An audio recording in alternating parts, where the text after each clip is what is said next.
What's going on? Welcome back to the Evans Garage. Today we're going to be rebuilding a set of 12 valve Cummins injectors for my truck. We're going to be looking at the pop pressure using this pop pressure tester.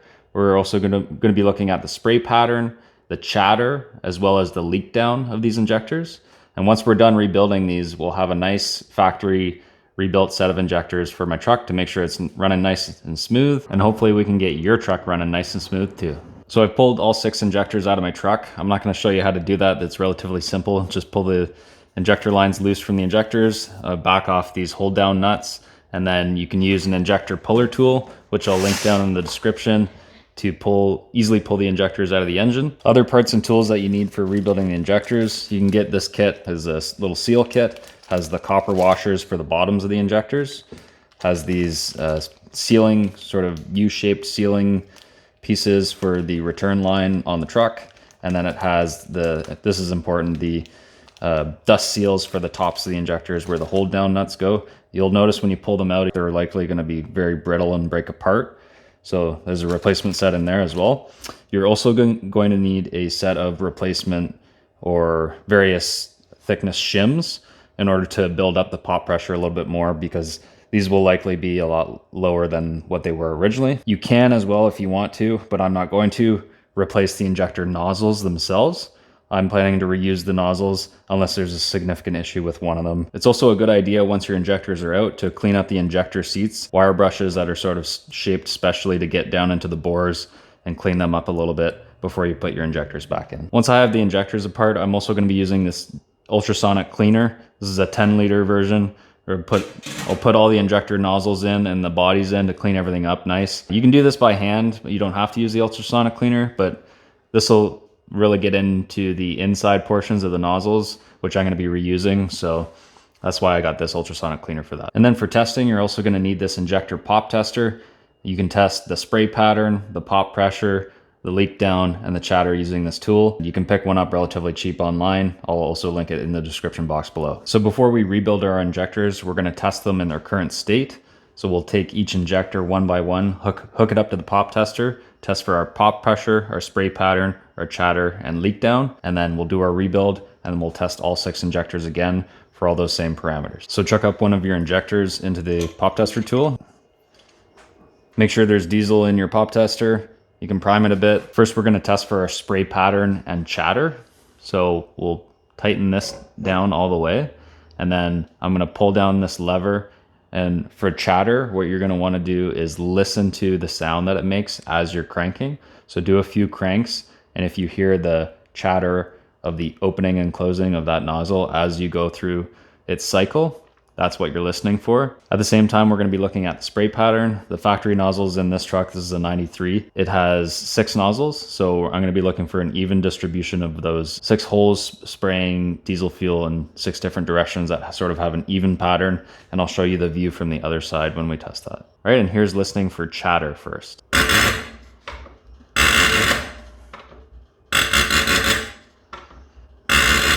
So you could hear as I was pulling down on the lever, that sound that it was making. That's what you want to listen for in chatter. It's a bit subjective, but if you find a bad one, it might sound different than all of your other injectors. Next up, we're going to be looking at the spray pattern. So as I cycle through this, just look for that even distribution of the fuel misting out in all directions.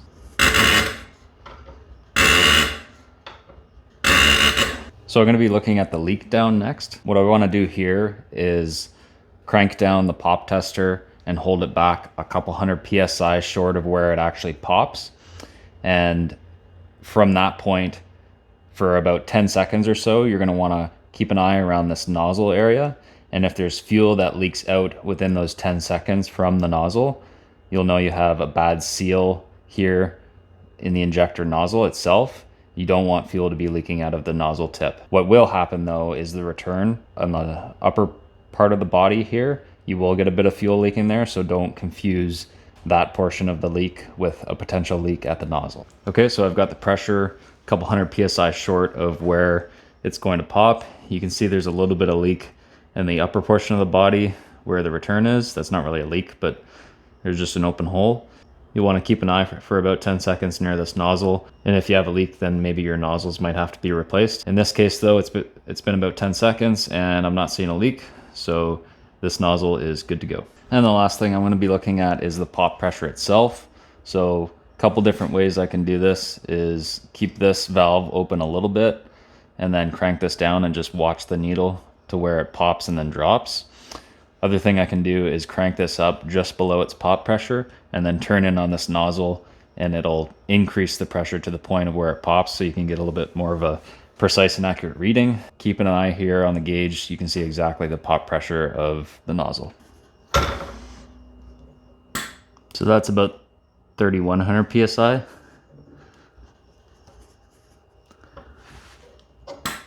That's 3,100 again.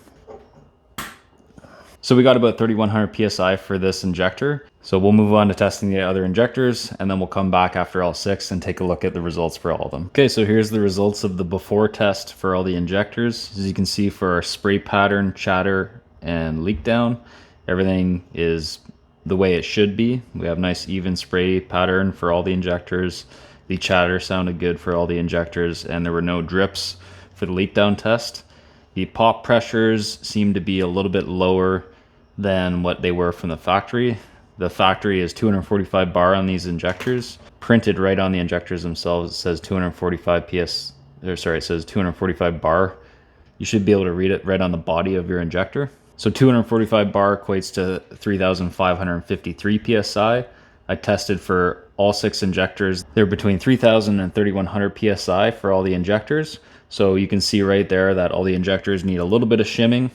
Inside the injectors is a spring, and over time that spring will wear down and lower your pop pressure. So adding some shims during the rebuild, we can bring that pop pressure back up. So now we just have to wait for our shims to get here, and then we can rebuild all the injectors and then do all these tests again and see what our final pressures are. Okay, I'm gonna demonstrate adding shims to one of these injectors. I've already broken loose the end of this injector hold down for the nozzle. I'll remove that. There's a copper washer on the end of here. We can discard that. So on the inside, we've got this intermediate plate that might fall out. Inside this side of the nozzle, this piece also comes out. And inside here, you've got the spring, and then underneath it are gonna be some shims. So the spring's out, and then in all of my injectors so far, there's been 2 shims per injector body. So just give it a good smack or 2. You can see there's one that came out. Oh yeah, there's both of them. So there's both shims that came out. We'll remove our nozzle itself. There's the injector nozzle. So now we can go ahead and clean up all these parts and then add some shims and reassemble. One of the tests in the service manual, it says to take the injector needle inside this nozzle here, lift it up about 1/3 of the way and let it fall down. If the nozzle tip does not fall down with gravity, clean it up, try it again. And if not, you might need to replace your injector nozzles. So you can see how that falls right back down, just like that. So if it had gotten stuck and would not fall down on its own with gravity, kind of like that, then you would need to consider replacing these nozzles. Like I said, I'm just going to reuse these. I'll clean them up and just clean all the carbon deposits off, especially on the inside of this hold down. And we'll put it back together with some new shims. Just to review the order that everything goes in again, you've got the body of the injector. Inside of it goes shims, then the spring, then you've got this tiny little piece. It only goes one way. You'll be able to see there's a groove in the intermediate plate here. Then you go your intermediate plate, and then the nozzle with the injector tip that goes inside the nozzle, and then the hold down case itself that screws back onto the body. Our extra shims, you can get them various thicknesses. Found them actually kind of hard to come by. Ended up just ordering some various thickness washers that are very, very thin. So I'll link those in the description down below. You can use them. They're essentially just tiny, tiny little and very, very thin washers. This is kind of a process that you need to add a couple washers, put it back together, throw it back on the pop tester, see what pressure it reads, and then maybe add another shim. So for the other injectors, I had to go through that process of adding a shim, taking it apart, adding a shim, probably about 3 times per injector until I got it where I wanted. So all my injectors were at about 3,000 or 3,100 PSI, and a factory is about 3,550 PSI. and I'm bumping up most of my injectors to about 3,700 psi, and I'm hoping that'll give me a nice clean idle, no haze or smoke, and maybe add a little bit of more power without stressing the VE pump too much. So we'll go ahead and add a couple shims in here, put it back together, throw it on the pop tester, and we'll see what number we get. So for these tiny little shims, kind of hard to see it, I just use the spring to push it down all the way. Then I'll add my factory shims back. They kind of fall down a bit better. The spring, this piece only goes in one way. Our intermediate plate. Try and line up, there's a third hole in the bottom. We'll line up that hole and the 2 pins. And then same with the injector nozzle. There's 3 holes on it. Line it up with the 3 same holes on your injector. So there's 3 holes, 3 holes. And then we'll throw the hole down on. All right, we've got the injector back in the pop tester. We'll get it just below its pop pressure and then crank it up and see. We've got 3,400 PSI, looks like. That popped at 3,400, so I'm gonna add a couple more shims and try and get up to about 3,700 PSI. All right, we've got a couple more shims in there now. We'll see what we pop at this time. That's 35, 36. That's 37 exactly.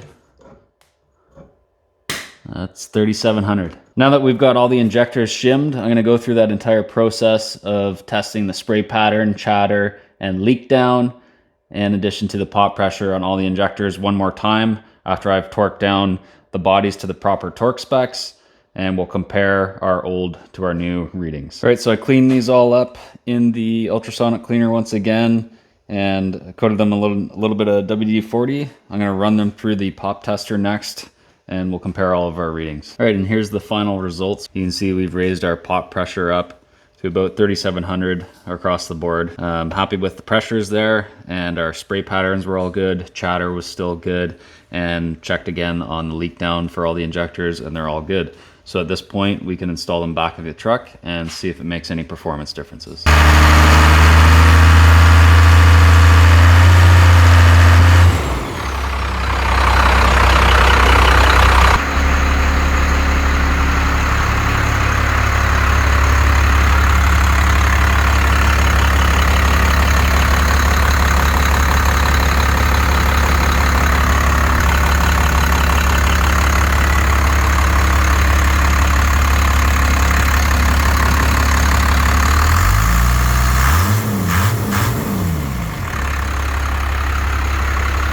All right, if you're looking to rebuild a set of 12 valve Cummins injectors for your truck, hopefully this video helped you, and thanks for watching. Cheers.